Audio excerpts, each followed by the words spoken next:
Welcome, brother, to VF. Yeah. Despite the drizzling morning, but all of us make it here in the morning to have our service this morning. So, very good to see everyone here. Now,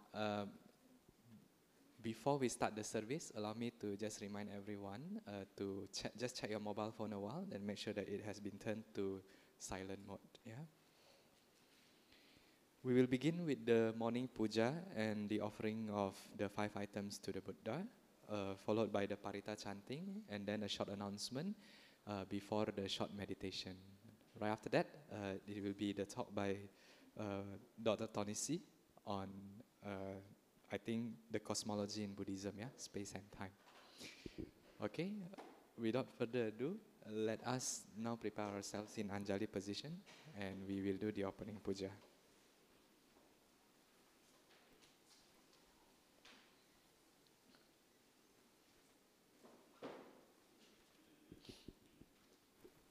We'll begin with the salutation to the Triple Gem.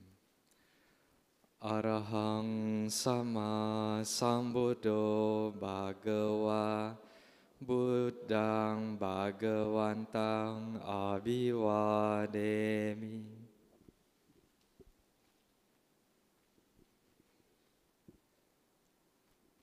Swakato Bhagavata Dhammo Dhammang namasami.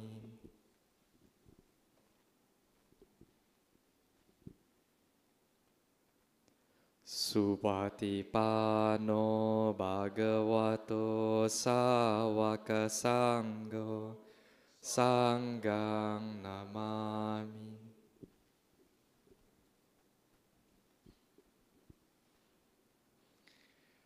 Let us now partake in the offerings of the 5 items to the Buddha. This is to express our gratitude to his teachings and to always help us to remember the meaning behind each offering items.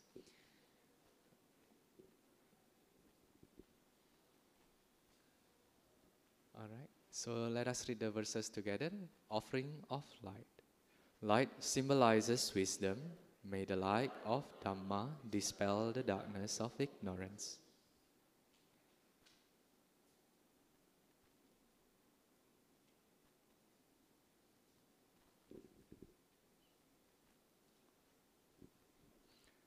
Offering of incense. Incense symbolizes the fragrance of pure moral conduct. This reminds us to cultivate good conduct.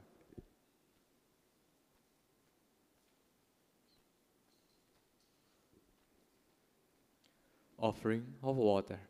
Water symbolizes purity, clarity, and calmness. It reminds us to practice the Buddha's teachings, to cleanse one's mind, which is full of desires, ill will, and delusion, to attain the state of purity.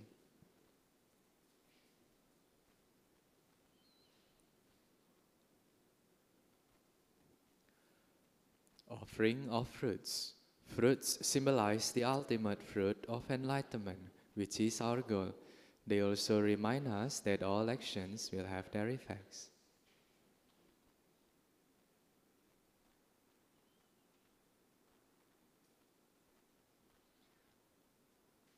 Offering of flowers.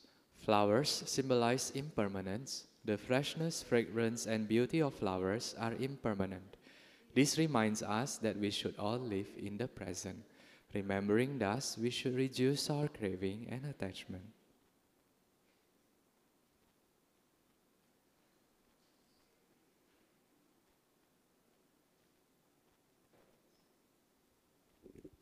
Let us now pay homage to the Buddha. Namo tassa bhagavato arahato samma sambuddhassa. Namo tassa bhagavato arahato samma sambuddhassa. Namo tassa bhagavato arahato samma sambuddhassa. Taking the 3 refuges, let us chant together.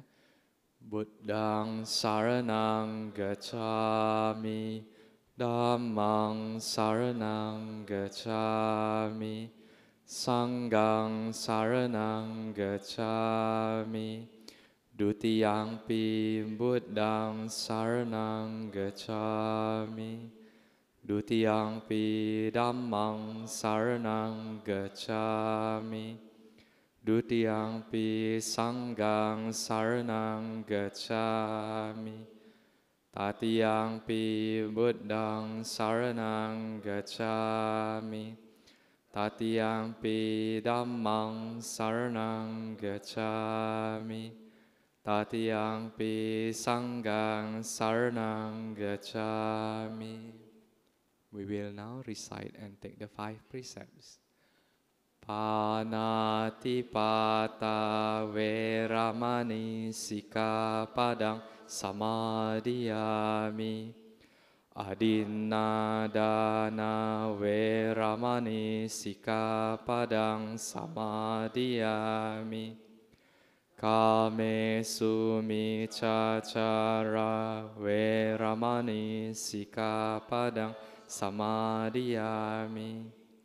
Musavada veramani sikkhapadang samadhiyami.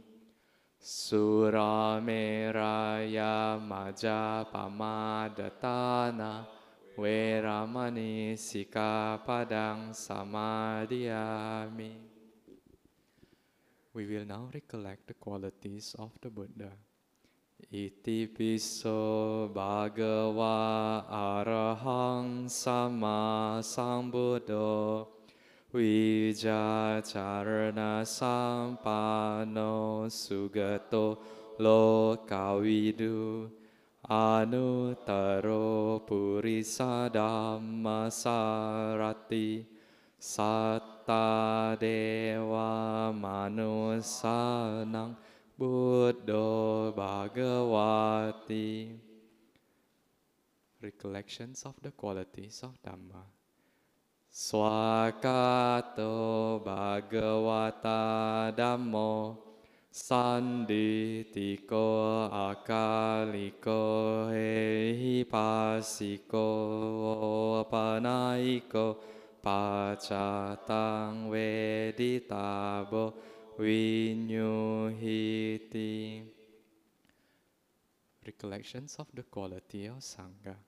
Supatipano Bhagavato Savaka Sangho Ujjupatipano Bhagavato Savaka Sangho Nyaya Patipano Bhagavato Savaka Sangho Samici Patipano Bhagavato Savaka Sangho Yadidang Cattari Purisa Yugani Atta Purisa Pugala Esa Bhagavato Savaka Sangho Ahuneyo pahuneyo dakineyo anjali karaniyo anuttarang punyaketang lokasati. Sadhu, sadhu, sadhu.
Okay, so before we begin the meditation practice, allow me to just run through a couple of announcements with all of us here. The first announcement is about the Sunday talk on next week, which is on the special sutta. This will be shared by Dr. Ng Yuan Yuan, and the sutta that we are going to discuss is from the Udana. Bahia Sutta is the title. So this Bahia Sutta, if you Google it, right? It is actually the story of Bahia, who is an ascetic, and he rushed through time before his unknowing death to search for the Dhamma from the enlightened ones. That is the Buddha. Yeah. So it teaches us about how precious our time, that we never know when it will last until. Yeah. So please feel free to come on next Sunday to listen to the story from Dr. Ng Yuan Yuan in detail, as well as the expositions of the sutta itself. Yeah. Second one is about the remaining talks until the end of the month. So to the last Sunday in October, we will have Bante Aprika Siri Sumana, right? So that will be about the Payasi Sutta from Digha Nikaya 23. Now, the talk with Bante will start at 10 o'clock in the morning, so half an hour earlier from today's session. Yeah. Because I think Bante will be taking the meal dana right after the talk. Yeah, so there is a time bound on that. The next one will be about our BF Junior Youths for those aged 13 to 16. Saturday service from 3 to 5 p.m. So next week it will be done via Zoom, and this will be on the topic of what makes a good leader. Yeah. So we do encourage, if you know anyone from that age of 13 to 16, please feel free to join. Yeah. Indonesian service for today by Brother Luis Leo will take place here in this Dhamma hall, and the topic is about making peace, delivered in Bahasa Indonesia. The following week, Sunday on the 23rd October, it will also be happening here at BF West Center. It will be an in-depth Indonesia Dhamma discussions about are we really happy. So this will also be delivered in Bahasa Indonesia. Yeah, so our Indonesian brothers and sisters, feel free to join. So the next one is the BF Youths. Yeah, so next week there is no service, but the youth will be doing the island hopping at the southern island of Kusi, Lazarus, and St. John's Island. Yeah, so it looks like a fun activity with the youth. We are also seeking volunteers from brothers and sisters who would like to take forward and, you know, how to shape the minds of our little ones. Yeah, so this will be a Dharma Duta program junior by BF for the age of 4 to 12. Yeah, so if you are available, we strongly ask for your support to be the volunteer teachers. Yeah, so the program itself run in concurrent with the Sunday service that we have. I think bi-weekly basis. Yeah, so the parents usually will attend the morning talk here, while the kids will be upstairs. All right. Anyone has signed up for Ajahn Brahmali retreat end of the year? Well done. Only one? Only one? Okay. Sign up. Yeah, sign up. Okay. Thank you, brother and sister as well at the back. Yeah.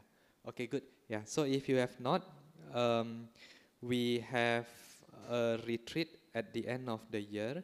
Yeah. So this will be hosted in Batam.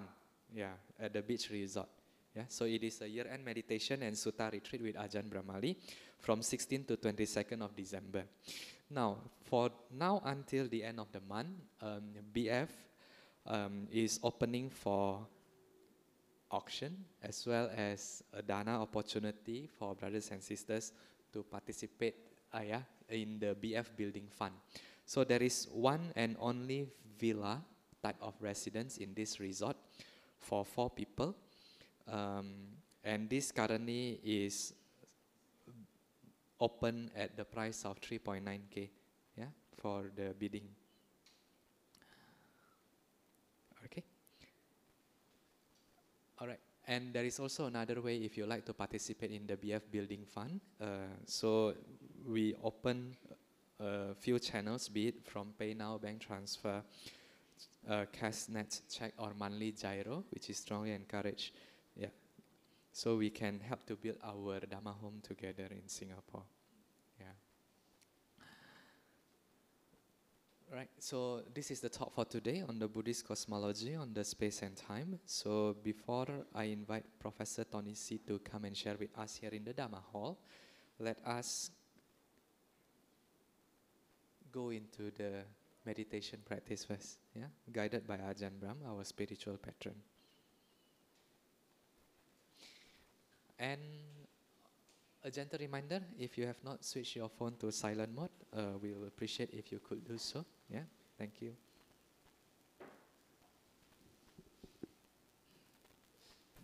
With your eyes closed, bring your attention first of all to your body sitting here. And please relax your body. How do you relax your body? By being mindful of your body and being kind to it. What do I mean? We can start with your legs. Ask your legs. Legs, how do you feel right now? And keep asking that question until you get an answer. Just imagining your legs to be like separate living beings. When you ask a question of your legs with respect, sometimes my legs tell me that they need to be adjusted, moved. I listen, which means the mindfulness is starting to work. It's not just being aware, it's getting to know. And the kindness means that I change my posture slightly. I often spend a long time with my body when I'm meditating, at the very beginning, to make sure it's all fine. But we've only got a few minutes, so then go to your bottom, your buttocks. I say that because sometimes people's buttocks get sore sitting on a cushion or on a chair. So we want to relax to the max so we're comfortable. It's not just indulgence. This is simple kindness to your own body.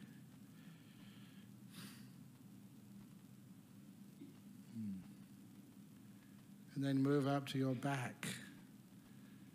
Just imagining your back to need a big stretch. The reason I do that, I've just been living in forests all my life, and even in Australia, you see even kangaroos do stretching exercises. These are native wild kangaroos. So I do a big stretch of my body at the beginning and just feeling all these chemicals going into my body, just painkillers, immune enhancers, until my back, it feels really great.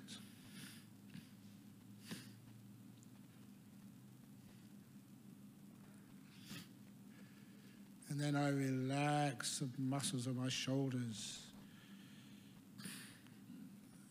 Spend some time on my shoulders because they often have a lot of aches on them. I imagine those muscles being pulled apart by 2 invisible demons, actually 4, 2 on each side. And I let go. Let go of stretching. Let go of stress.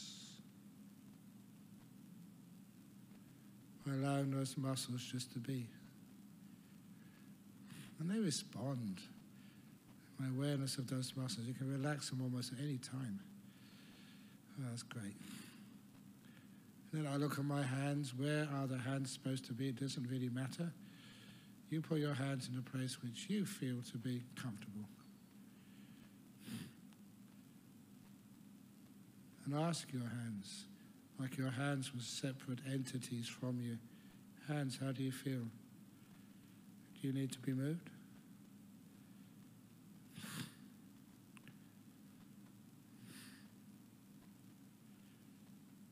And then you can move back up to your shoulders and neck to make sure that the head is well balanced on top of the neck. Not too far to the left, not too far to the right, not too far forward or too far back. Nicely balanced.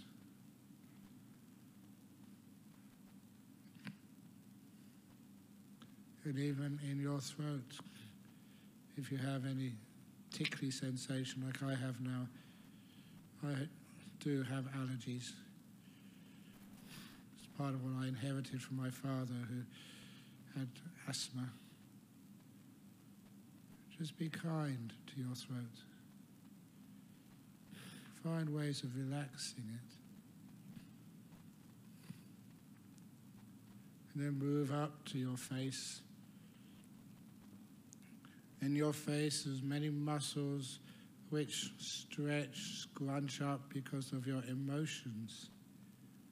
And by relaxing the muscles on your face, you can also relax some of the emotions. So I feel the muscles around my eyes, and I loosen them all, and around my mouth too.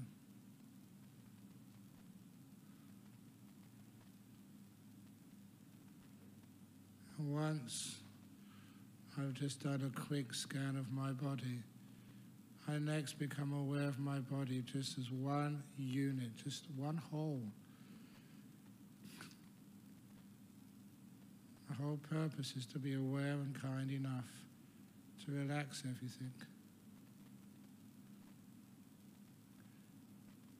Because I've been doing this for years, I notice that when I deliberately relax my body with mindfulness and kindness, I get this delightful feeling,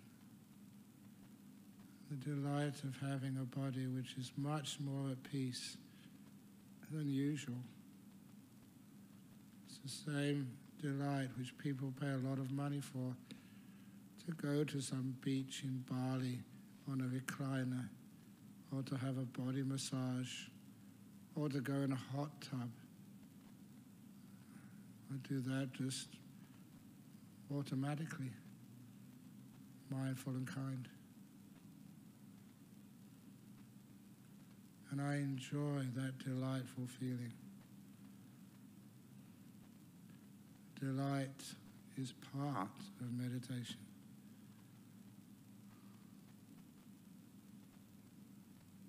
I'll just stay there for a few seconds.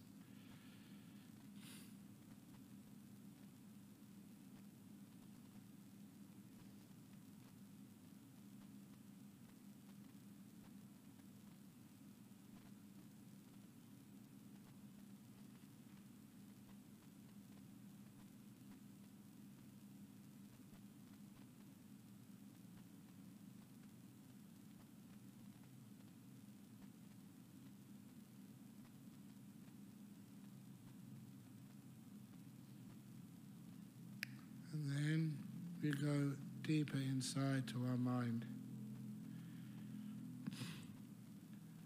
How peaceful are you, or how agitated are you? There's something which I hope you've heard me teach about the peace-ometer, like a thermometer, speedometer. How peaceful are you? Give it a number from 1 to 10. 10 is agitated, 1 is very peaceful. What makes that reading go up to more disturbance? What makes that reading go down to more peace? For any one of you who wants to know where this fits in, this is almost third Satipatthana. What causes disturbance to the mind? What stops a disturbance? You're putting your awareness on peace, peace of mind.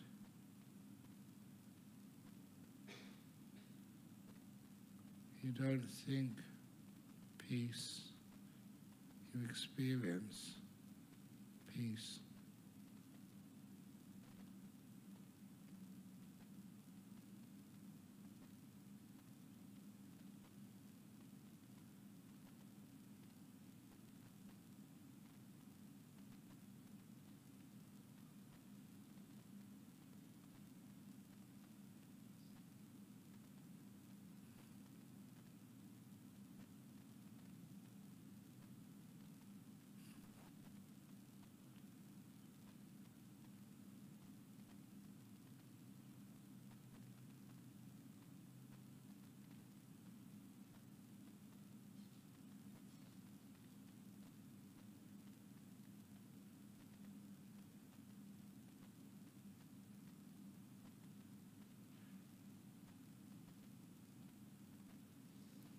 And if those of you who like to watch your breathing, just watch your breath, experiencing it, but don't sacrifice peace.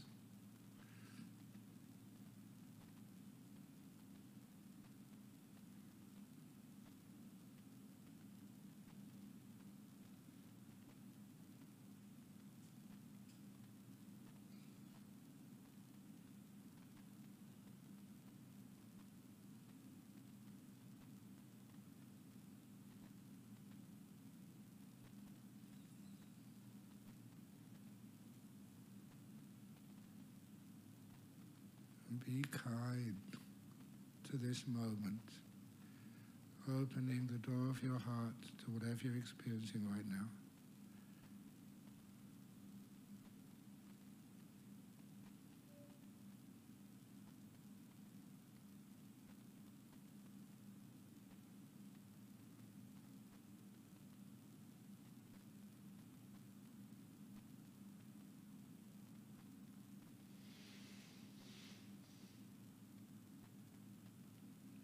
Experiencing it.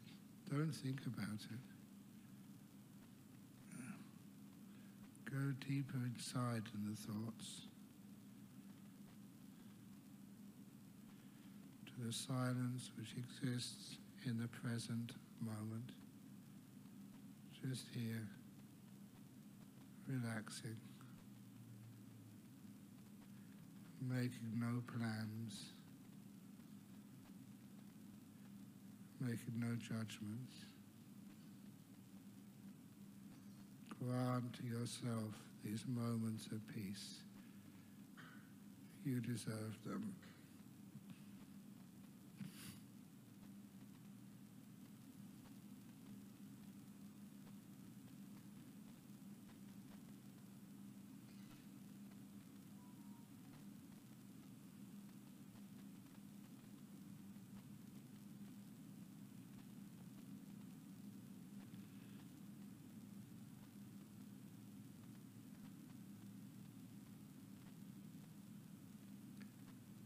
How do you feel now?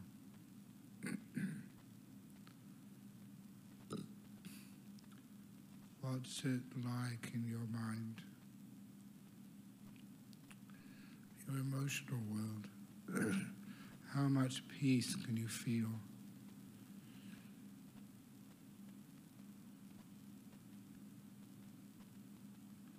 And how relaxed is your body?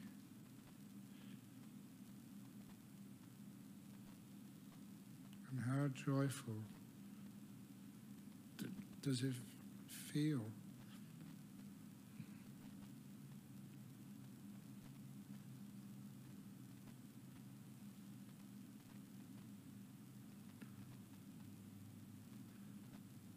The time is up now.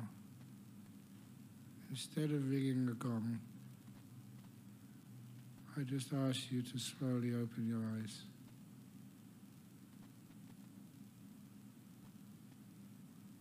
And come out from your meditation and smile. Yeah.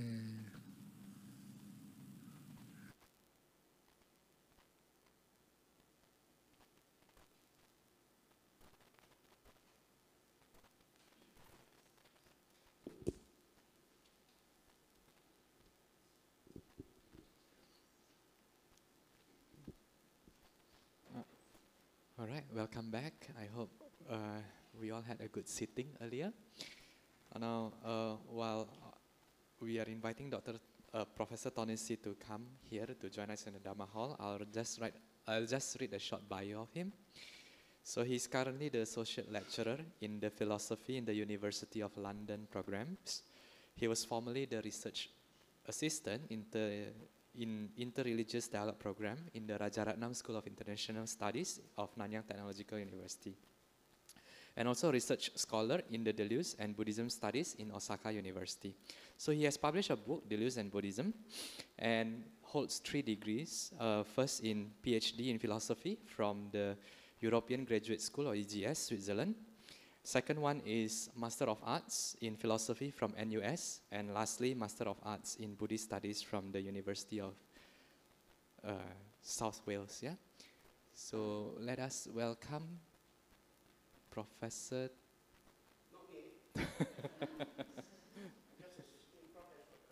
Yeah. All right.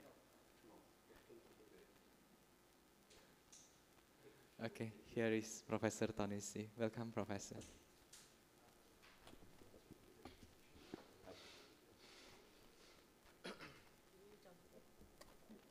Can connect, right?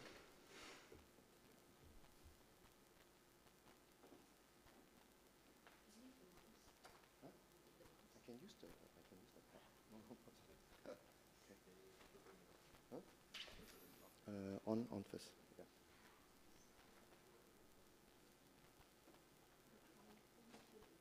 .4. Oh, okay. Can. Thanks. I turn on first.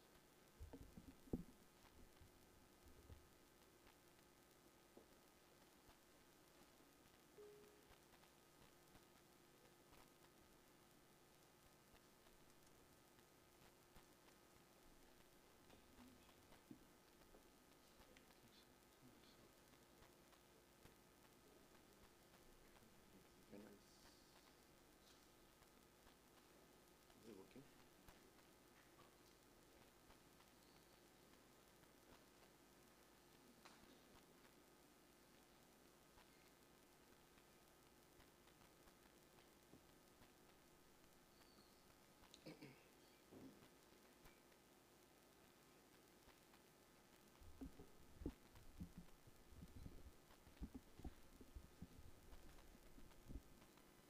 Can I start now?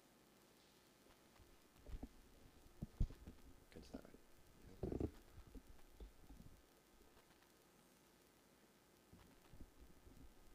Okay, good morning, Dhamma brothers and sisters.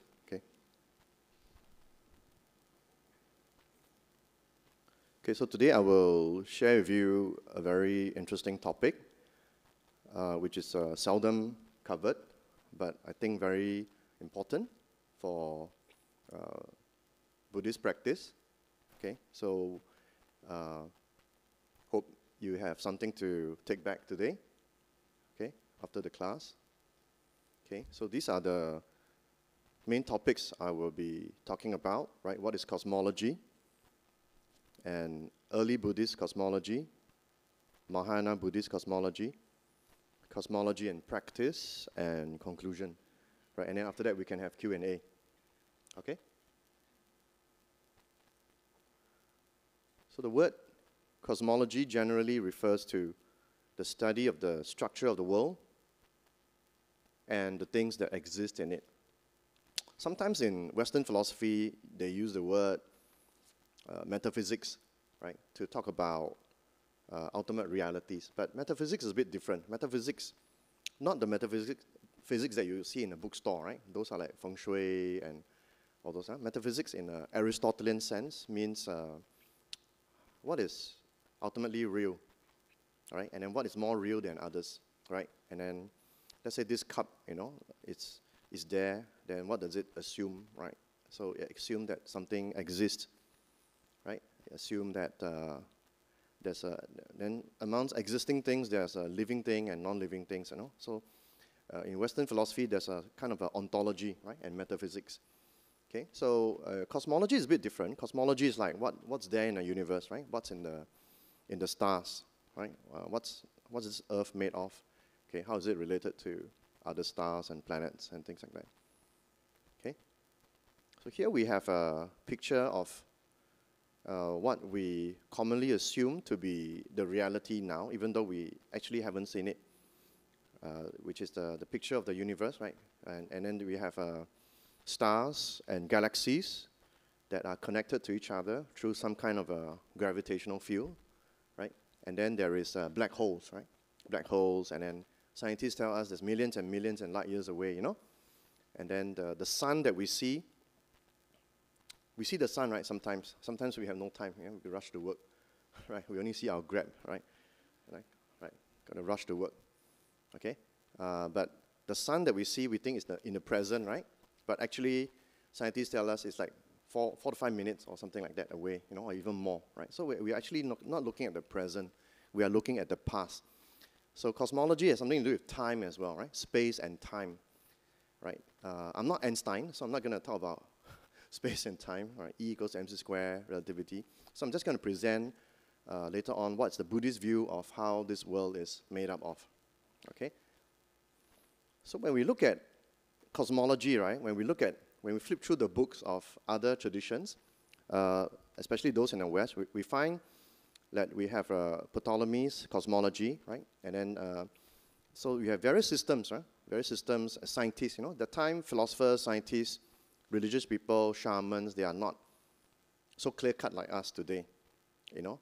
So so people will have time, you know, not like us. We have to work until like 10 p.m. sometimes, you know, marking papers or doing a work or looking after your kids, something like that. So that time probably people have more time, and then they can think, right? And then they look at how the universe is like, right? So they come up with different systems of cosmology. So cosmology, in other words, is not something that is only in Indian philosophy or Buddhist philosophy, but you can also find it in the West, right?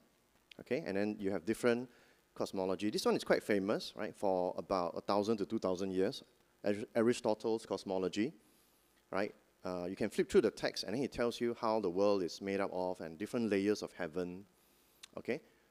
People at that time probably don't have instruments, so they use their reason, you know, as a way to figure out how many layers are there, right, in a universe, right? Okay, very interesting. And then if you have time, you can look into this, right, for out of curiosity. So most of the time, people look at the Earth as the center of the universe. Okay, so this is like it's sort of like a sphere, right? It's a circle. Okay, it's a circle. All right. So these are common cosmology, right, in the West. Okay, and then you have stars, Saturn, you know, and what goes on beyond that, we don't really know, right? Okay, so in Buddhist cosmology, we also have something like that, right? And then we can't just make up our mind about what it is like. So to be Buddhist, you really need to look at the text, you know, right? Because that's where the source of authority is, right? Otherwise, you just sit down and think, oh, Buddhism is like this. The other guy say Buddhism is like that, you know? And then you have some kind of a dispute, you know what I mean? So, and then you talk to non-Buddhists, and then more disputes, right? And then intellectual dispute, I mean, right? So actually, we need to look at the sources, all right? We also need to refer to the text, okay? Then, usually it's divided into two classes, right? The pre-Mahayana texts, right? And then in the pre-Mahayana texts, I referred to here is the Sarvastivada text, right, which is one of the early Buddhist sources that are surviving, right? History tells us that there were around 20 schools, right? 20 schools that developed after the Buddha's passing, and most of them sort of disappeared in Central Asia, right, across time.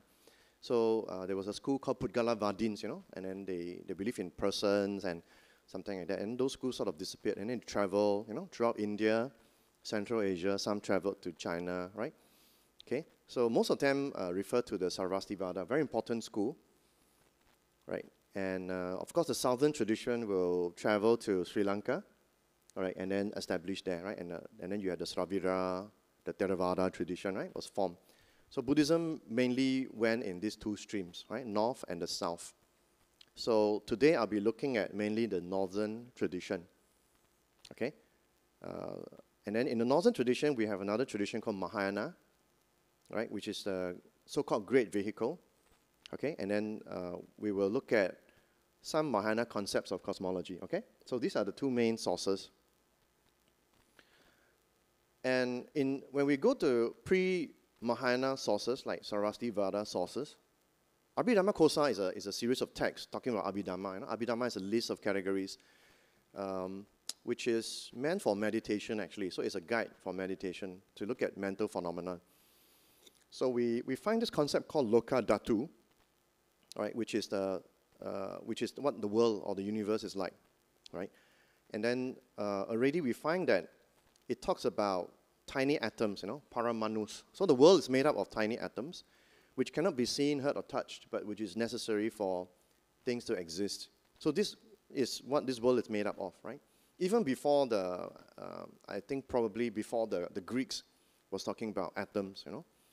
And then, you know, very interesting, when you go back a few slides, you know, this picture of the universe, when you look at the Buddhist suttas, right, you find that Buddha was already talking about thousands and thousands of star systems, galaxies, you know. And then, so it's very interesting. So in a sense, Buddhist cosmology is very advanced already, right? Don't ask me how the Buddha know about this, because I'm not Buddha yet. I'm still struggling with Grab sometimes, right? Yeah, but the Buddha sort of already, you know, yeah, he knew that there are thousands and thousands and thousands and thousands of star systems, you know, right? Somehow, and then he's describing, right, in some of the Theravada suttas, right? Very interesting, right? When Aristotle was still, you know, dominating the Western thought, and then they have this kind of so it looks kind of primitive, lah, right? If you come from a solid Buddhist background. Okay, so one paramanus. So the Buddhists believe that there's atoms. You know, paramanus is like the smallest thing that things are made of, right? I think scientists tell us, you know, the latest science, right, tell us that actually it may not be atoms. You know, it could be quarks or something like that. You know, that's made up of reality. And then when you ask them what is quarks, they say it's some kind of thing that can pass through solid space. You know, there's nothing can withstand them because they're so fine that they can, because atoms is like, there's a structure, right? And then this thing is so fine that it can go through, you know? It's like like a waterfall, and then they can just pass through, in and out, right? So space and time seems like is a different kind of thing for these things, you know, what scientists are saying, okay? And look at the last point, fourth point. So in Buddhism, very important, that to see that matter, what we consider as the cup, you know, as the cup, the floor we're sitting on, right? All these some Buddhist classification see it in terms of the four great elements, you know, earth, water, fire, wind, and emptiness. Okay, four elements, right? Plus emptiness, which is not an element. Okay, so there's various ways of classifying. I would encourage you to, if you really want to be a serious Buddhist, to really look at how reality, start with looking at how reality is made up of. It's a lot of work, but it's worth it, and you really need to put some time into it, okay? Because otherwise, you know, it's like if you meditate without seeing the big picture, it is like, you know, like Grab. You know what I mean? It's like you want to go somewhere, but you don't know where. You know what I mean? It's like a Grab, you know? There's always where you are now and where you want to go to, right? So if you don't have the big picture, it's like, and if you just meditate, then where are you going, right? Unless you say, well, it's just for good health, then okay, then point taken, right? Then, you know, because to be Buddhist means there's a certain path, you know, how the world is like, the understanding of how the world is like, and what situation you are in now, you know, to understand suffering. Then the Four Noble Truths comes in, right? Right? Because otherwise, where are you going? Where's the roadmap? That you have no roadmap. You're just meditating or chanting or doing good works. But where are you going? Where are you now, right? So these are very basic questions we need to consider, right? Okay? So when we look at the ancient Buddhist texts, we also find that the physical world is sometimes divided into different layers.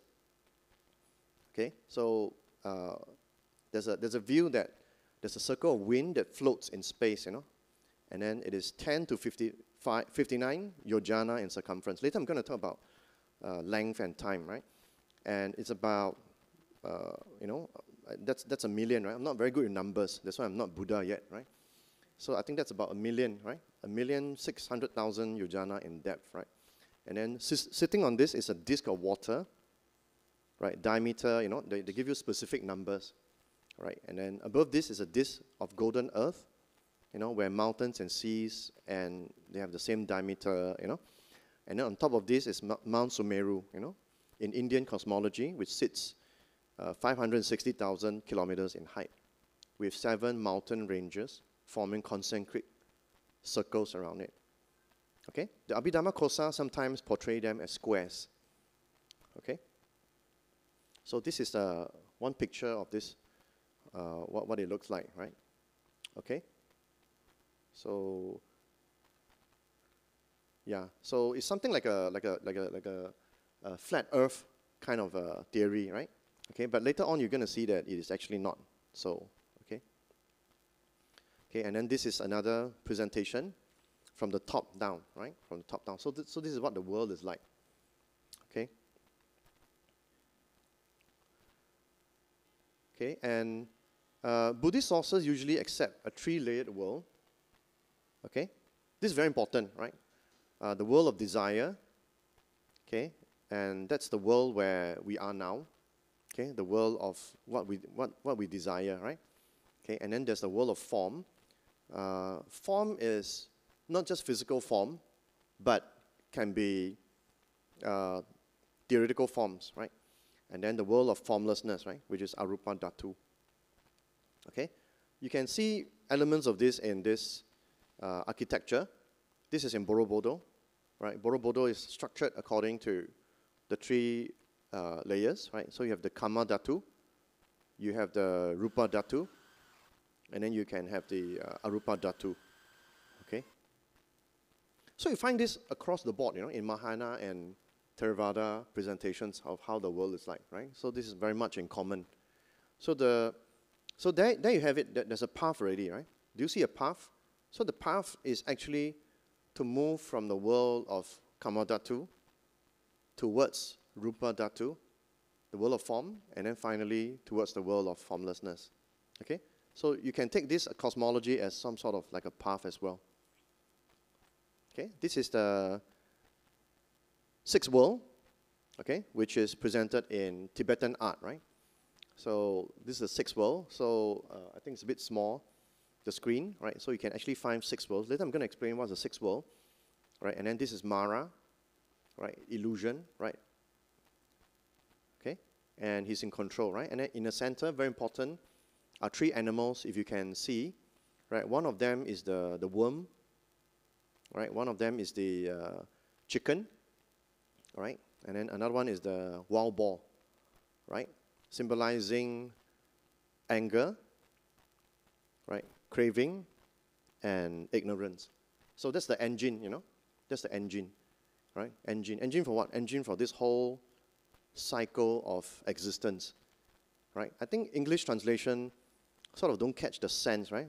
The cycle of existence is, in Buddhist terms, samsara, right? So samsara is it's a cycle that we keep repeating because of these 3 things, right? Anger, craving for things that are in a way that they are not.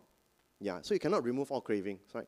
So if you like chocolate cake, that's okay, If you like to drink Coke, that's okay, If you like to have an extra T-shirt, for New Year, that's okay. So the craving is a very specific kind of craving, right? Craving for things to be the way they are when they are not, Craving for things to be permanent when in things that are impermanent, right? And craving for things to have a self when there is no self, right? Craving for things, for ultimate happiness when there's, in fact, dukkha, right? Suffering, right? But it does not mean to end all craving, right? Right? Scholarly texts, sometimes they say, oh, isn't the aim for enlightenment also craving? Then they write books about that. But I think it's sort of, you misunderstand what is craving in the first place. It's a religious path. So you must crave for enlightenment, Right? You must have this desire, because you don't even have that. If you remove all craving, sort of, you will fall into nihilism, nothingness. right? Which is actually worse, right? So you must, it's not that you have no craving, but you must have the right craving. Okay, that's my view lah. But I could be wrong, right? I could be wrong. So someone can, right? As a scholar, scholar always must keep an open mind, right? But ultimate basis should be the suttas, right? Yeah, the text. Okay, not our own individual opinions, right? So I think that's very important. Okay, so in this world of desire, right? What do we have? The world desire have six dimensions, right? Or 6 levels, 6 realms, right? Sometimes scholars use different words. Don't be put off. Okay, 6 realms, right? 6 worlds. Okay, so these 6 worlds are the lowest world is the hell realm. Okay, Buddhists are very specific. If you look at Indian philosophy, it's very systematic, very scientific. Okay, when you look at Tao Te Ching, for example, it's like Dao Ge Dao Fei Chang Dao, and it's like wow, it's like. Okay, but when you look at Buddhist texts, they immediately give you some list, right? 4 noble truths, Eightfold Path, 12 links of causation, right? 18 factors. Wow, it's like crazy, right? If you start, but once you understand, one day, then this is it. Okay, so don't be daunted by the list, right? But slowly go through them. Okay, so the lowest realm is not just hell, but hell has 8 hot hells and 8 cold hells, right? Okay. Someone in another talk asked me why are they hot and cold. I don't really have that in-depth knowledge. Okay, but I think it has something to do with your karma, right? Okay. So you have 8 hot hells and 8 cold hells, and then beings are born there because of breaking of certain codes, right? Codes of life, precepts, guides, right? Lying, adultery, killing, stealing, all kinds of things. Then for sure you'll be born there, right? Okay. Then above the world of hungry hell, you have hungry spirits, right? Corporators, right? This is the world of those who are very hungry because they are greedy, right? And then they are constantly hungry and unsatisfied, and they are thirsty, right?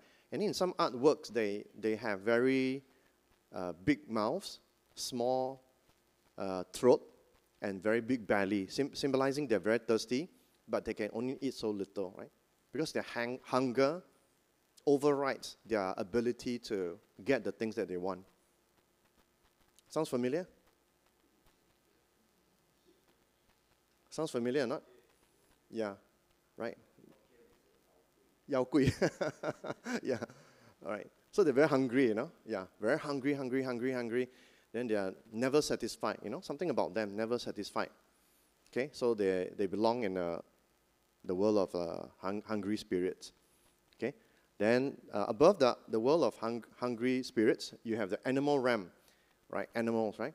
This is the world of those who are born according to their impulse and desires, because of their karma. They always react. Okay, they always react, right? And then they feel that that's freedom, but that's actually a kind of unfreedom, right? Because they are subject to the laws of this world, right? They react mechanically, right? And then they are like dull animal, lower consciousness. Not to insult animals, because I love animals. Some animals are very good, right? Very, very bright, very handsome, right? But animals is like they just react, you know what I'm saying? They don't step back, okay? Then animal realm is also very territorial, right? Animals are territorial, correct or not? Yeah. Every time when I go home, sometimes I see this old auntie with a dog, and then the dog will be peeing all over the place, the pillar, right? So science tells us that they are actually marking their territory. Understand? So if you hit or touch their territory, cross their territory, they are very unhappy. So sometimes if someone attacks you, and you don't know why, because I know you're all good Buddhists, right? You meditate and are mindful, right? But sometimes people attack you, you don't know why. Remember today's lesson, maybe you sort of cross into their territory, you know what I mean? And then it's no hard feelings. For them, it's like hard feelings, but it's a mechanical thing. It's just they have to attack you and to mark up their territory, right? And that's the only thing they understand. Sounds familiar? Yeah, so this is the animal realm, right? Very cool place, but very dangerous. Of course, animal realm got good thing, So are you part of the family or not part of the family? Sounds familiar? Yeah, are you my gang or, or not my gang? Right? So this is the way they think, the way they think. Okay? And then you have Asuras, right? The world of demigods, very powerful beings, marked by competitiveness. They always want to win. Okay? They want to win, right? And then they are usually in anger because there's always something that they can't win, and then they're always anger, frustrated. And then, usually they climb the corporate ladders, they just want to have more power or something like that, right? They cannot just chillax and, and relax a bit, okay? They want power, and then they fear that their power is taken away from them, right? And then beyond this Ashura, right, is the human world, right, where you are reborn there because of good fortune, So the moment you are born in a human world, is actually considered very rare in Buddhism, right? Sometimes people say that Buddhists are very pessimistic, but I think it's not true, because the first noble truth about suffering and dukkha is a sort of like a religious practice to let you penetrate and see how many things are in fact not what it seems. They will fade away, right? And then it can be taken pessimistically, or it could be taken positively, because things fade away.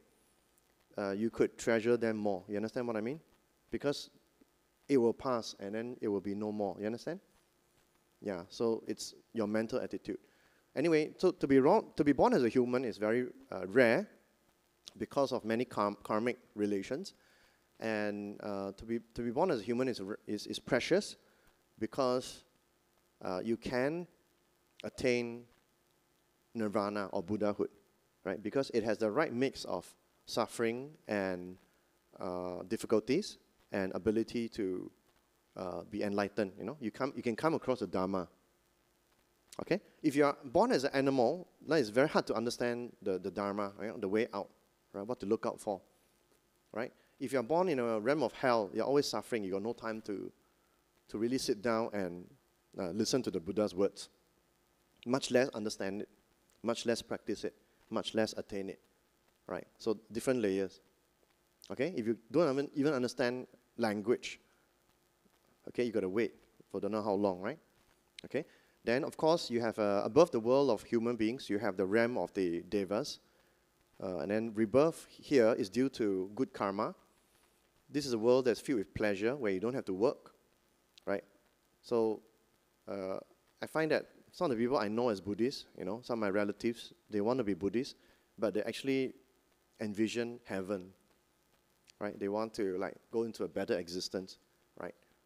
That's not bad, but that's not the ultimate aim of being a Buddhist, right? Later I'm going to explain, right? So this is good and bad in a heavenly realm, because there's no adversity there, right? And then without adversity, there's no motivation to escape samsara, right? They're oblivious also to the suffering of other people, okay? Then in this world, right, Buddhism tells us that it's divided into 6 levels, okay? So you have the heaven of the 4 great kings, and then this is where the time comes in, where 50 human years equals 1 year in this world. Have you ever, when we think about this, it's like, how can this be correct or not? Well, have you ever had moments of time when you're very happy, and then time passes hey, how come I just met you and then 5 minutes gone, we're going to go home already? You know what I mean? The kind of feeling? Yeah, something like that. And then when you meet someone that you don't like, or it's oppressing you, you know what I mean? Right? And then it's 1 minute is 5 years, like that. You know what I mean? Something like that. Yeah. So this is not talking about objective time, right? This is talking about experiential time. You understand what I mean? It's about experiential time. Okay? Objective time is a kind of a modern creation, right? Okay? Then number 2, heaven of the 33, right? Located in Mount Sumeru in the Buddhist cosmology. This is where 100 human years is 1 year here, right? And then you have a free of combat level, right? Where 200 human years is 1 year, right? And then free of combat is when you go above the Sumeru, right? Sumeru is considered to be the center of the universe, center of this earth, okay? And then you have the joyous realm, Tusita, right? In Mahayana, there's a talk of the Maitreya Buddha, right? So Maitreya Buddha, if you believe in him, he is now in Tushita, waiting to come, right? Right, which is also in Theravada systems, right? So here, 400 human years is like 1 year here, right? Excuse me.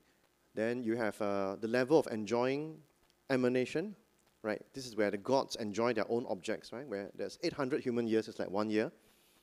And then finally, level 6, controlling others' emanations, right? Gods here enjoy objects created by other gods, right? You have 16,000 human years equals 1 human year. 16,000 human years equals 1 year here, right, in this world. In the heavenly realms, the beings are reborn in Buddhism, right? Is due to good karma, right? And in the heavenly realms, although they're divided into 6 levels, they're all born there because of karma. So karma is very important, right? Sort of unify all of Buddhist theory, right? So karma is not a bad thing. Karma can be a good thing, right? So where you want to go actually depends on you, right? You got to find out what kind of karma you need to generate, right? To start and then to continue, right? And then to go in what direction. You got to be very clear, right? Because a lot of us are like, sometimes we are not sure where we want to go, right? Okay? So it's filled with pleasure and does not need to work in the heavenly realm, right? But as I mentioned, without troubles in the heavenly realm, beings there have no motivation. They do not even recognize suffering, right? Or even know about it, right? So they have no inkling to escape samsara. And as a result, when their karma is, because karma still operate in heaven, in Buddhism, unlike other religious systems, right? Karma still operate. So when your karma runs dry, you know, it's like a motor, you know motor, generator, right? So it keeps spinning. So when the spinning stops, when you no longer put in good karma, then it will go on for a while, you know. So that's why we see some people are very successful, whatever, but they do bad things, right? So why? It's because of their previous karma. It's still running, right? But will it run forever? That's the question. In Buddhism, it will not, right? So it will slow down. And then I read some text. It's very, very interesting. There are signs, you know, their body starts to sweat or something like that. And then you can see the decline is coming. But they don't know it, you know, in heaven. Okay? So you got to be able to detect signs. You know, some people got very good karma, but suddenly, you know, things break in heaven, you know, then they don't understand why. Because they're too used to a good life, you know what I mean? And then when the karma reverse, then they will go back to samsara and maybe hell, heaven, or human, right, again, right? So this samsara is moved by karma, right? Energy of karma, right? So what is common to beings of all this realm, from hell to heaven, all the 6 realm, is that they are reborn, born and reborn, born and reborn, according to their karma. And these worlds are all subject to impermanence, which can be a good thing. It means that if you are suffering, right, I presume we are not in heaven, but it means that if you are suffering or something is lacking in life, remember that it is also not permanent, right? It can change also, right, for the better. Okay? So these 6 worlds are considered also as a saha, right? Sometimes the word is saha world. Saha means the place where suffering is endured, you know. The Indian term sabha sometimes refers to confused congregation. Sometimes it refers to sabaya, a land of fear, right? And all these beings are filled to some extent with defilements and sufferings, right? Even those in heaven, right? Okay, because they have a lot of enjoyment. Then beyond the world of karma, all right, we have the second layer, which is the world of form. Okay? Buddhism is unique, probably, in positing an additional world of dhyana meditators that are above these 6 realms, right? The implicit assumption is that when you meditate, right, in a proper way, you can get out of this thing, right? Get out of this samsara, which is beyond the even heaven, right? Because heaven is pleasurable, but it can still end, right? So there's some fear there. right? But there's a world where it can go beyond this cycle, right? And that is a kind of dhyana, right? So this world itself, again, is divided into 4 layers, right? From the 4th dhyana to from first to the 4th dhyana, right? In ascending order. In the first dhyana, there are 3 heavens, right? So I'm just going to give a brief mental description, right? The first dhyana, there are 3 heavens, right? So this is the heaven that is not in the world of karma, you know? This is the heaven that is beyond the world of karma, right? In the world of form, right? So mental functions still remain, but they are free from desires. Then as you meditate further, right, the meditator, sometimes he can reach the 2nd dhyana, right? Also consists of 3 layers of heaven. Here there's no discursive thought, only delight from tranquility and concentrated meditation when you attain samadhi. Then in the 3rd level, in the 3rd dhyana world, there are 3 heavens. All joy in meditation is also eliminated, and only a sublime delight remains. Okay? Then in the first 3 dhyanas that I mentioned, there is delight, you know, sukha. Sukha sometimes is translated as happiness. You know, in Malay language, I think Malay language is influenced by probably Sanskrit, you know, Indian language, sukha, right? So there's still happiness, a kind of delight, a pleasure, you know, right? And then in the 4th dhyana, there's 8 heavens, right? It is where all suffering and delight also has been transcended, right? So it is very important to go beyond the 1st, 2nd, 3rd dhyana, right? This is why in the Diamond Sutra, right, or rather in the Diamond Collection, in the Heart Sutra, right, in the Mahayana tradition, there's a phrase, you know, there's a sentence, beyond, go beyond, you know, gate, om parasam gate, right? Right, to go beyond, keep going, right? Because we can be trapped sometimes in a delight, you know, in meditation. Meditation gives you a kind of very transcending kind of heavenly happiness. Sometimes you're stuck there, you know, for many millions of years, you know. So that's why the Heart Sutra is for very high level kind of people, right? Because if you're not even if you're not even meditating, what's the point of going beyond? Beyond where? You also don't know where. You know what I mean? Okay, where are you going? You don't know. It's like Grab driver. Hey, you want me to bring you where? Huh? You know? Then you tell him, I don't know. Like. You know what I mean? Then how's the Grab driver going to charge you? Correct or not? All right? So you need to go beyond. Okay? Well, time goes very fast. Almost finishing. So I barely begun. Okay? All right, I still have a lot, but I'll go quick so as not to pull back your time. Okay? Then we have the world of form, right? So in the world of form, in the upper 3 dhyanas, beings do not transcend space and time, but have physical limits and specific lifespans. Okay, so this is a visual representation of this is the hells, hot hell and cold hells. This is the earth, okay? The 6 worlds are here. The 6 worlds are all here. This is the world of desire, and then this is the world of form, right? And then this is the world of formlessness, okay? You can't see, yeah? You can get from Google, actually. Just, can't see, yeah? Yeah. Okay. Can I expand? Oh, good. Oh, okay. Can't see the movement, huh? Okay. Never mind. I think you can Google it, right? So it just, yeah. All right. Okay. But remember, these are artistic representations, you know, because I think there's a deeper meaning. So don't be, so use visuals, but don't be trapped by visuals. Okay. So anyway, so beyond the world of form, there is the world of formlessness, right, that transcends all these dhyana meditators, right?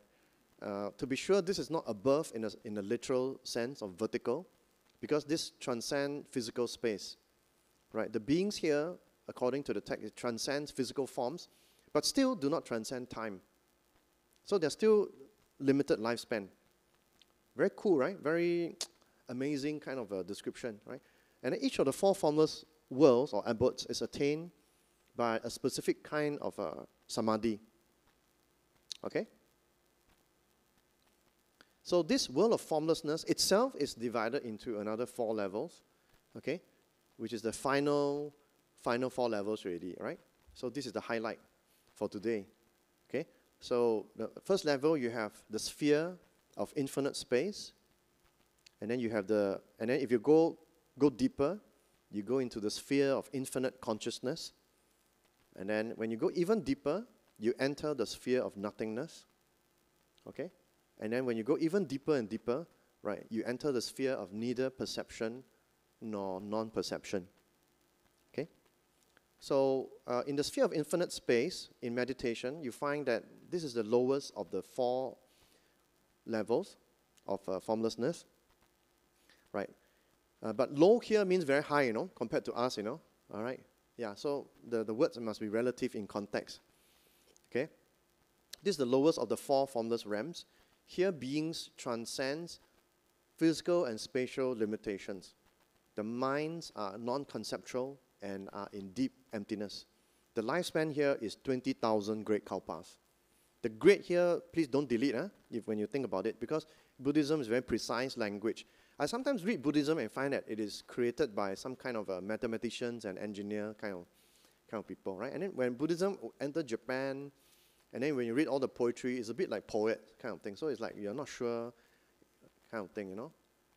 Then Zen say, if you meet the Buddha, then kill the Buddha. It's like very poetic kind of thing. Actually, misunderstanding can create bad karma, you know. So it's better not to anyhow jump into this kind of Zen talk, you know. It's very, very dangerous, right?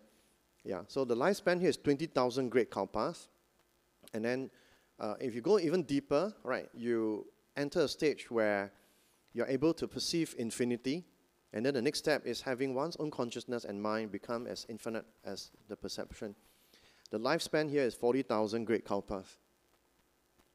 And then when you go beyond, and then you arrive at when it's completely grasped, you know, infinity, right? And then when it's completely grasped with the pure mind, you know, beings in this realm reach a state of nothingness, pure nothingness. And then they realize that all experience, including all reality, is nothing but an illusion. Okay? Here is like a bit like what the Diamond Sutra, you know, like it's like a dream, you know, this world, you know. It is like the morning dew, right? It is like a shadow, right? It is like, this world is like a mirage, right? So space and time, you know, it's like we are watching a movie, right? It's not even a 3D movie, right? Yeah, and then you do not know where this movie come from, right? And then it will just fade away as well, okay? All right, so it's something like this, right? And then behind this, there's a level called nothingness, right? So this lifespan is like 60,000 great kalpas, all right? And then in the final level, in the world of formlessness, you find the sphere of neither perception nor non-perception. This is attained by realizing that even the sphere of nothingness is comprised of beings, right? They are aware of nothingness and non-existence, right? Which counteracts the meaning of nothingness, okay? So this is like indescribable, right? Beyond words.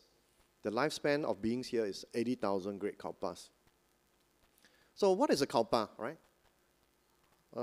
Great kalpa, one great kalpa is 80 kalpas, right? So there's a difference between great kalpa and small kalpa, right? Sometimes divided into intermediate kalpa and small kalpa. I'm trying to explain in one slide, so forgive me if this is like not inadequate. So I don't pretend to help you completely, right? But this is just an indicator, right? Having like finger pointing at the moon, right? So Buddhist teachings explain one kalpa using similes. It is the time required to remove all the mustard seeds in a castle of 1 cubic yojana. What is 1 cubic yojana? 7.4 cubic kilometers. Okay? If only one seed is removed every 100 years, human years. Indescribable, you know? Okay? There's a chapter in the Lotus Sutra, right, called the lifespan of the Buddha, right? And you can describe very long chapter. It's just describing how long, you know, the mustard seed, then the stone, there's a stone, what's the size, and then they take the silk, you know, and then they just wipe out one part, and then the time for it to wear down, this is like, and then times 10, times 100 to the power, it's like kind of beyond our conception, right? And then another description says, it is a time required to wear away a great rock of 1 cubic yojana by wiping it with a piece of cloth once every 100 years. Okay, so you can think about this, right, when you go home. Okay, so in the Abhidhamma Kosa, the Buddha probably dwells beyond this realm of nothingness, right, of formlessness, right? And now we come to Mahayana, right? So in pre-Mahayana cosmology, it does not speak of Buddha lands, okay? But when we come to Mahayana, the Mahayana sources constantly refer to Buddha lands. Mahayana does not mean it rejects the previous one. It actually includes the previous one. It's just that it has addition to those worlds, right, from hell to human to heaven, and the dhyana states. Mahayana text always contains many references to Buddha lands, which I think is kind of different, right? So each Buddha is said to possess their own Buddha lands and pure land apart from this Saha world, right? So we go beyond the human world already, right? Or even heaven, beyond the world of meditation. There's something called Buddha land, right? And then one famous one is the pure land of Sugawati, of Amitabha Buddha, right? Chinese is Amitofo, right? Amitofo. So Amitofo is in a pure land. So Amitofo is considered to be, what's the distance? 10 myriads of 100 millions of Buddha lands to the west. So before Amitofo land, there are many, many Buddha lands. Okay? Indescribable distance, right? And then another famous Buddha land is a realm of profound joy of Akshobhya Buddha, right, which is 1,000 Buddha lands to the east. Traditional Buddhist cosmology, there's different directions, and in different directions, there are different Buddhas. Okay? I can only describe it so far today. Then another famous one is the realm of Lapis Lazuli of Vaisajya Buddha, which is the, if I'm not wrong, the medicine Buddha. Yeah, medicine Buddha. So the medicine Buddha is to the east. All right, it's in the east. Okay, and of the Saha world, right? And then by 10 times the number of Buddha lands equaling the sands of the Ganges. Okay, so these are just some, I just touch and go because I don't have the time, right? And then you have the esoteric Buddhist tradition that talks about the diamond world, right? And the womb world, right? And then in the Lotus Sutra, it's interesting because it no longer talks of other Buddha lands. The Lotus Sutra is kind of different because it refers to this Saha world. It comes back to this Saha world and says that this Saha world is the Buddha land. Okay, so this is just a sample, right? Sample of the different Buddha lands. Right. In conclusion, in the Buddhist view, right, the cosmology in Buddhism, cosmology is found in both Buddhist pre-Mahayana and Mahayana texts. Okay, and we need to really look at them, search for them, right? And generally, pre-Mahayana texts speak of the three worlds of desire, the world of form and the world of formlessness, etc., etc., etc. But they do not speak of Buddha lands. And in Mahayana texts, it contains many references to Buddha lands, right? And in Pure Land, for instance, speak of pure lands to the east. In the Vimalakriti Sutra, it is said that the lands are not actually pure or impure. Okay? Chinese is Wei Mo Jie Jing, right? So the Vimalakriti Sutra says that the land, right, the sphere, right, the world, when we see land, we must think of world also, right? Because, Tu is like the earth. We must also think of realm or world, right? Or 境界, right? Okay. So the world you are in is not pure or impure apart from your mind, right? Right. So ultimately, it comes back to the mind. So if your mind is pure, right, then the land will be pure, right? If your mind is impure, right, then the land will be impure. All right. So with that, I thank you for your attention. All right. Thanks. Yeah. Thank you.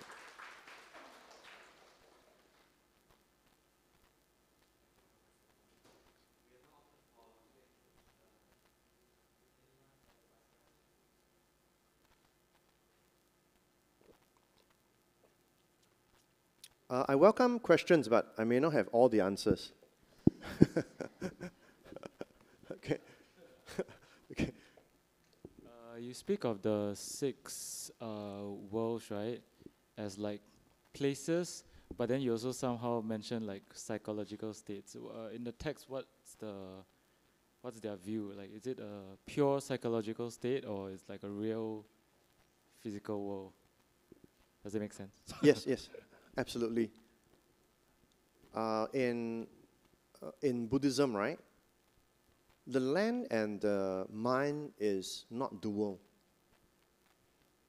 So we have to imagine going back in time and trying to understand the Buddhist text. If we apply modern categories, right, we sort of say, oh, so far away, so do we have a measure, you know what I mean? Then we try to develop some kind of technology, and then we shine laser, and then we try to calculate. But I think Buddhism is not concerned with that kind of land. It's concerned with experiential world, experiential land. So are they physical world or are they mental worlds? I would say that the Buddha would emphasize more that they are actually unified. So the category, the split into the world outside and the world inside is actually wrong. Is from a Buddhist perspective, it is actually a modern, you know, Descartes would say, how do I prove the external world exists, you know, in Western philosophy? Then he wrote one entire book to explain he exists, then God exists, so the external world exists. I think for Buddhism, the world is not the world outside. It's the world inside. Understanding it also means that there's no inside or outside, actually. That is the world that the Buddha was concerned about. From the beginning to end, it is about the mind. But we think that it is a mind separate from the outside world. But it's not, actually. So you have to go into that world, then you can understand the text. Because we think that we are just talking to ourselves, right, sometimes, and then we are just an object in the world, right, kind of thing. I think Buddhism would say that that's the wrong start already. You can never get out of that. If you think that you're just an object in the world.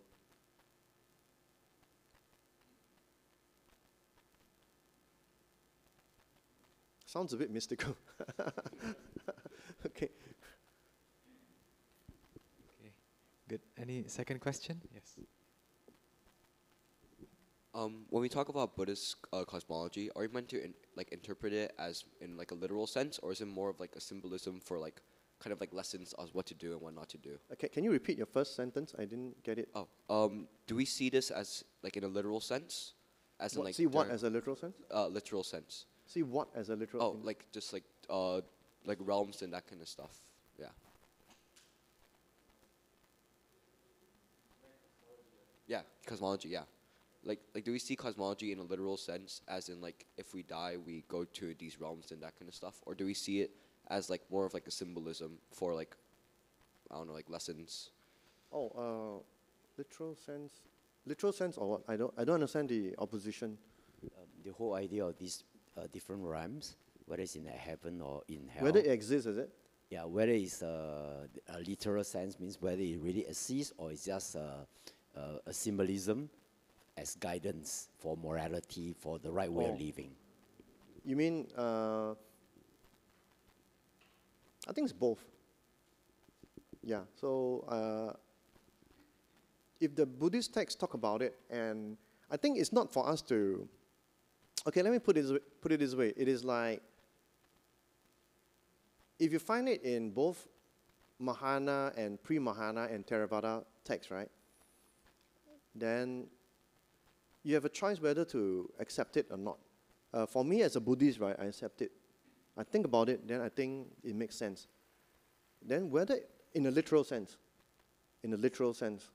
whether you reach it or not, I think, remember I said about karma, right?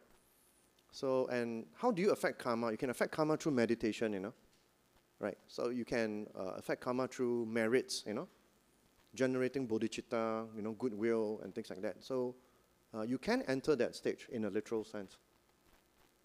So it's a very literal sense. Yes. If you think that it's metaphoric, right? When all the Buddhist texts are talking about it, right? Then you can consider yourself non-Buddhist already.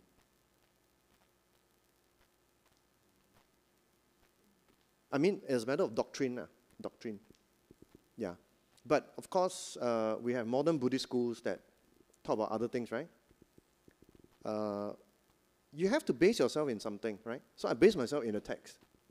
If this is what the text say, I think about it, whether I can accept it or not. I don't base it on what my tradition or what some people say. I base it on what the text and what the sutta say. Yeah, sometimes you can get mixed up, you know? Yeah. So it's a very serious matter, because if I get it wrong, then I'll be in samsara again and again and again, thinking I'm a Buddhist. I mean, I'm telling myself that lah. Yeah, in that sense. Does it mean that you got to have the leap of faith first? In Buddhism, faith, because we're using English, right? And English, faith sounds like not rational, right? The Sanskrit term sraddha, right, is more like confidence, right? And this confidence can be arrived through reasoning. So you have to arrive at this faith. You need faith, but you have to arrive at this faith through reasoning also. And it can be arrived at. You just need to be confident in that, what the Buddha is saying. If you're not confident, if you are shaky, you can also, that means you also cannot reach a higher level. So you must know the teaching and think through the teaching, Kalama Sutra, but also you must have faith. So it's not a leap of faith in a Christian Kierkegaardian sense, like it doesn't seem to make sense. I just jump, you know what I mean? You could fall down, correct? In a Christian, you know, Kierkegaard, you know, the existentialist philosopher, he said, you don't understand God, right? You just jump. But what if I jump into the drain, you know what I mean? But the Buddhist faith is, you can arrive at it through reasoning. Buddha gave you many reasons, right? And then you don't just accept them. If you accept them too early, also no good. You must think through them, right? And then you must investigate. And then you arrive at it. Then you must stick to it, right? And then, because otherwise we may not advance, but can degenerate also, all right? I mentioned that in a human world, we have certain karma, right? So it's best to also try to be human in the next life, because being human is very precious, right? Whatever you think, but in Buddhism, being human is precious. It's a precious opportunity, right? So some Buddhists think is very pessimistic. Well, those are what other religion and non-believers say. Actually, it's very precious. If you are not sure of attaining, you can at least try to be human, and there's a way to be human. Do you know how? You want me to tell you what the sutras say? Right, it is to keep the 5 precepts, right? Do not kill, do not steal, do not have sexual misconduct, right? Do not have false speech, right? And then do not drink intoxicants, right? So just keep to these 5 precepts throughout your life. You have a very good chance of being human in the next life. Of course, I think the Buddha also taught us how to go heaven, right? I think one of the sutras, I can't remember which one, but I wasn't interested in that. So, yeah, it's either be human or become a Buddha. And the levels for me they are real, but if you ask me to prove it to you, I can't, because I don't have the instruments, and I'm not Buddha yet, or yeah, meditators. But I think meditators, they can see certain levels. I trust them. Yeah. Question?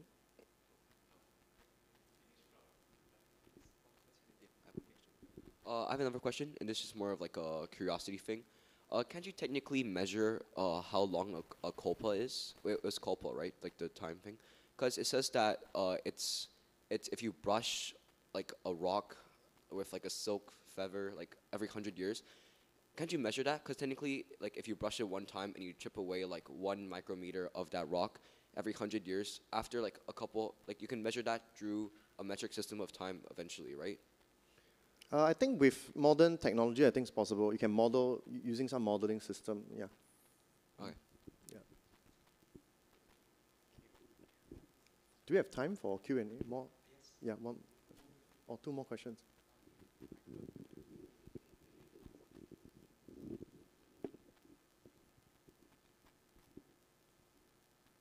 Thank you, Doctor, for your speech today. I have a question of my own, but I'll actually take the time to ask a question from a Muslim friend whom I invited to come today, but he wasn't able to. So I'll pass on his question to you. So in a sense, it's somewhat related to the topic today. So he has two questions. Okay, the first question is, how do we know Buddhism is the religion that God wants us to follow? What are evidence points to Buddhism is the truth? And then secondly, the second question is related. If there's no God, can Buddhism explain how there's no God? So in a sense, yeah, there are two questions. I have questions of my own, but these are his questions. Yeah, thank you. Can you repeat? It's like I'll kind of try to confusing. paraphrase what I understand from his question. So he's asking, if there's a God, how do we know that Buddhism is the way, is the religion that God wants us to follow? And then, if there's no God, how do we know? How does Buddhism explain? Like I believe you have shared with us the realms that they are actually heavenly beings, but in a way, it is not the God that monotheists believe in. Yeah, the Judeo-Christian Muslim God, right? What we Yeah. call the JCM God, Yeah. right? Yes. The JCM God, yeah. Yeah. I think Buddhism don't have the JCM God, but Buddhism does have a God with a capital G, which is a Brahma. So in Buddhist cosmology, the Brahma is like a being born there because of karma also. And then there's different layers, right? And then this being called Brahma believes that it created the world. So there is such a creator God, but because of the temporal, because I think they're separated by about 2,000, about 500 years, I think 500 years, yeah. 500, 700 years, so they may not be talking about the same thing, so, and we shouldn't assume, but there's some resonance that, and Hinduism has this concept of Brahma that created the universe, but for Buddhism, this Brahma thinks that it created the universe, but there's something beyond the Brahma. There's a story of the Buddha going into deep meditation, and then Brahma cannot find him, because he totally go out of the system, right? So, does that answer your question? Somewhat I can explain to him in my understanding. Yeah, and then if God exists, I think all religions teach people to, I don't think religion would want us to be trapped in this realm or something like that, right? So I venture to speculate, right? To say that all religion, you must have some proofs. It's also wrong to say you have no proof, right? So the proof is that your life will change, I think.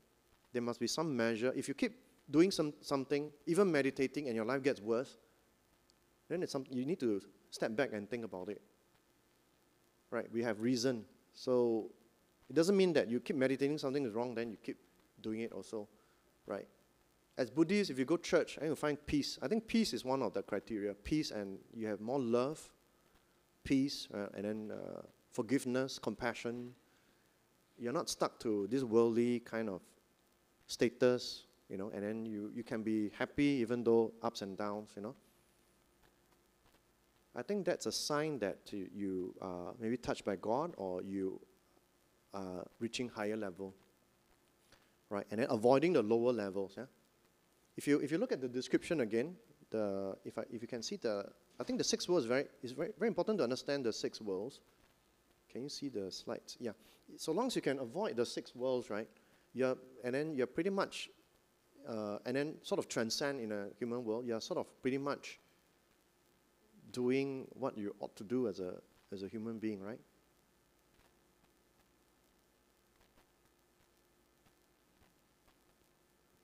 Right, and then Buddhism talks about compassion and loving kindness, but sometimes you may have a simple Christian who don't have any of the list, but they have love and compassion for other people, right? And I think that is far more greater than having a lot of lists here. Because they sort of arrived, maybe by chance, but they arrived, you see, at a higher level, I think. Thank you. Probably, yeah, okay. Could be wrong.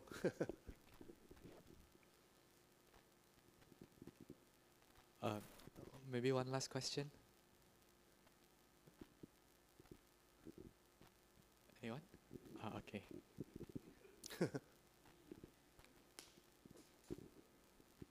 Just to conclude, because you were talking about Mount Sumeru and all that, I think it's adding on to it, one of his questions. How do you reconcile this, like, to science, like Mount Sumeru and all the cosmology, cosmology, sorry. How do you, like, in your scientific mind?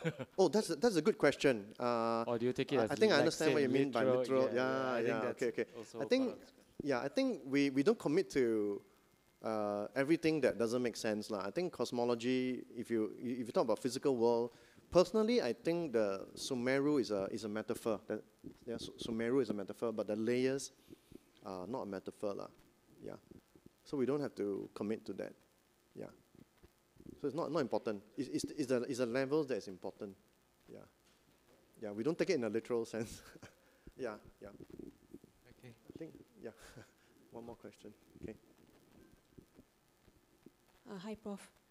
I have a question because in Buddhism, the world is infused with emptiness, shunyata. So there's in a philosophical sense, like there's no like agents, there's no persons, no real selves. So I'm just curious about what's the Buddhist take on free will, and also in free will, and also like how does karma come into in effect in the Buddhist take on free will? You'll take another lesson or I know it's very one broad. semester. Yeah. Yeah. Just in general, I'm just very curious about this. Yeah, I think free will comes from the JCM framework, that you are a soul infused with a spirit, and then you have some kind of a free will, God created you. He has omniscient, omnipotent, and He's omnibenevolent. He knows the past and the present. And of course, the question is, if He knows the future, right, that means the future is fixed already. If the future is fixed already, how can you have free will? So this is a big question in JCM system. How can you have free will, right, when everything's determined, right? I think Buddhism, we don't really have free will in that sense, yeah. But we don't even have determinism, right? The past don't determine the present to begin with. Karma does not determine. Karma only influence the present. So there's an element of freedom there. Free will, yeah. Freedom is a political concept. It's just more free will, yeah. Yeah. As to whether you have a person, I think your real question is whether we have a real person, right? I think most Buddhist schools will say that there is no self. If there is no self, then how can we have free will? Then who is it that is being enlightened, right? When you look at the text is not very clear about this. Some text says that you don't have a fixed idea of a self. Some say that the self is the 5 aggregates. You only have the 5 aggregates, right? If you have the 5 aggregates, if you stick to it, then what is it which is enlightened, right? And then some text says that you only have karma, right? But you can imagine someone asking, why should I worry about my future karma? Just enjoy now, correct? Then in some Mahayana texts that directly contradicts this is the Nirvana Sutra, right? Not the Theravada version, the Mahayana Nieppan Jing, the Nirvana, which is totally different. not totally, I mean, don't take it out of context. It's a bit different. It talks about Buddha nature, and it says that there is something there but the Buddha don't equate it with the Brahmin self. So there is something there, and it is called the Buddha nature, or the store of the Tathagata, Lu Lai Zhang, right, and the Four Sing. So as Buddhists, looking at all this range of texts, right, I think we should avoid nihilism, the idea that nothing matters. Because if we only have 5 aggregates, then what is it that carries the karma? Right. And in the first sutta of the Buddha, the first turning of the wheel, the Buddha say that we should avoid eternalism, the idea that we have a self, right? But even more so, we should also avoid nihilism, the idea that there is nothing there. Because eternalism at least encourages us to, eternalism means that you believe there's a soul, right? It at least encourages us to engage in religious practice. If we are nihilists and materialists, then power and pleasure is the outcome, because we believe there's no karma in the next life. There's not even next life, right? So it's a middle path. So Buddha nature is sort of like a middle path. The first thing to avoid, I would say, therefore, is that we should avoid the idea that there is nothing after death. If you can't avoid this, then you are, I wouldn't say you're not Buddhist, but just look at the text yourself carefully. You must be very careful. If surgery requires a kind of training, then Buddhism also requires that kind of carefulness. And if you're wrong, then try to be very careful with Buddhist teachings. Nagarjuna says that if we understand Buddhist teachings in a wrong way, it can cause us more harm than good. Thank you. Thank you. Okay, thank you. Okay, thank you, thank you very Professor much. Tony, for joining us this morning. Yeah, thank you. So, okay. The next thing is on the closing of the dedication and closing and dedication of merits. Yeah.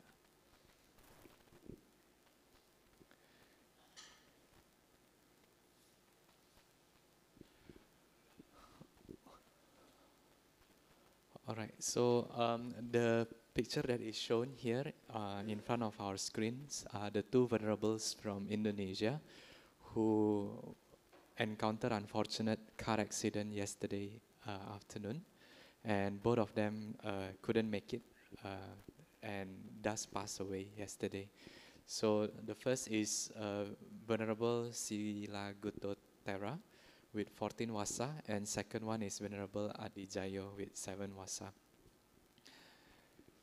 So we'll take this opportunity to dedicate merits to both venerables, as well as to reflect in our mind with the Dhammapada verse that the mindful ones apply themselves, they delight in no abode. Like a swan from the marsh that's gone, they leave behind home after home. And that all conditioned things are impermanent.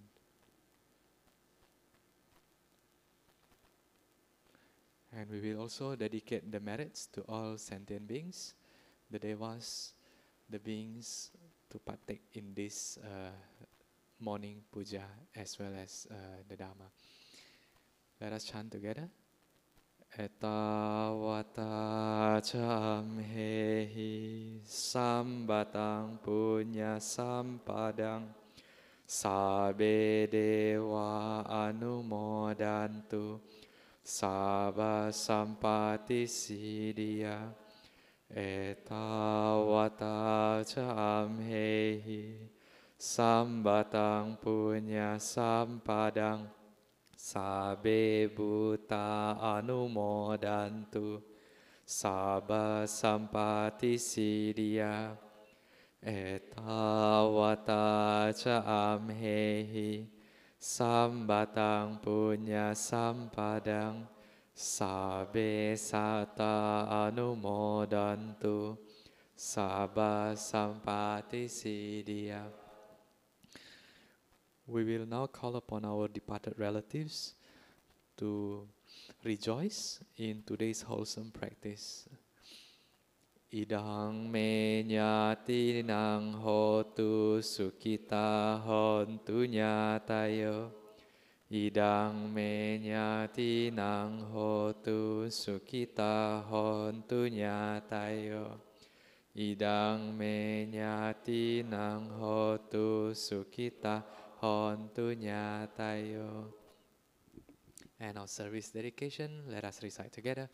I dedicate the merits which I have accumulated to the cultivation of my mind in order to bring happiness and benefits to all sentient beings. I dedicate the merits to my parents, children, spouse, relatives, friends, colleagues, and my adversaries, wishing them long life, good health, happiness, and prosperity. May we never part from the Triple Gem, and may we always walk the path towards enlightenment. Closing homage, let us pay respect to the Triple Gem. Arahang Samma Sambuddho Bhagava Buddhang Bhagavantang Abhivademi. Swakato Bhagavata Dhammo Dhammang Namasami. Supatipano Bhagavato Sawaka Sangho Sanghang Namami. Sadhu, sadhu, sadhu. Just a couple of short announcements because I noticed that just now a lot of people actually come a bit late before the meditation. But first of all, let us give a round of applause to Professor Tony See. Yeah, once again. Yeah, thank you, Dr. Tony, for joining us this morning and sharing with us on the cosmology of Buddhism. Now, the first one is that